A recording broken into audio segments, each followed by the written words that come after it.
I'm going to continue to do the rest of these problems as they are very important for us to get a good handle on doing these. So without further ado, let's go into problem number 11, saying your annoying friend doesn't want to leave physics class.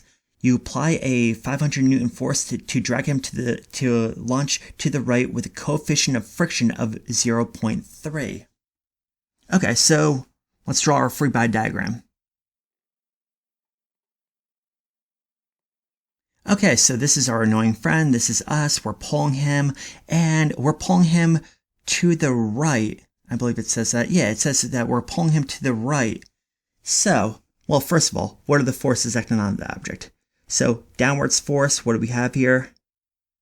Upwards force, what do we have? And we're pulling on him, right? So, I would say that we're pulling him in this direction. And what would we say that is, what kind of force is that?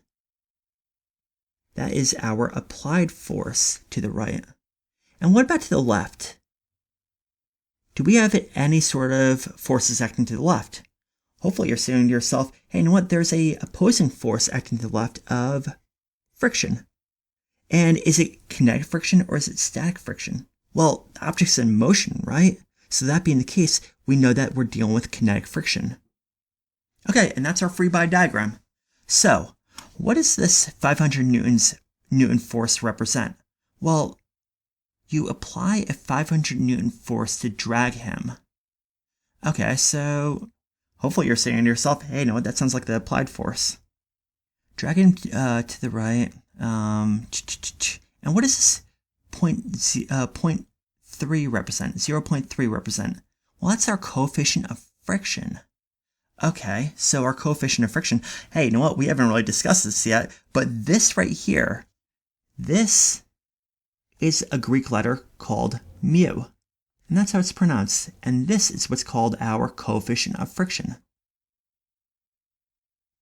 So we have a value here of 0.3. Okay, so let's talk about this coefficient of friction a little bit more. Now, what this actually is referring to is the idea of, hey, you know what? Let's say this. Let's say if we actually have a hockey puck on a sheet of ice. Hey, you know what? There's not going to be too much friction in between this surface, this surface, and the object itself whatsoever. There's not going to be too much of friction there because the hockey puck will just simply slide across the sheet of ice. Whereas, so this is actually going to have a very low coefficient of friction. Whereas, let's say this. Let's say that we have now let's say that this is concrete and this is a big slab of rubber. Are you thinking that it's going to be more difficult to actually push this object as opposed to this object over here, given the same amount of force? Hey, you know what? With this big heavy sheet of rubber, with this piece of rubber over here, it's going to be a lot more difficult to push this piece of rubber than it would be the hockey puck along the sheet of ice because of the two surfaces.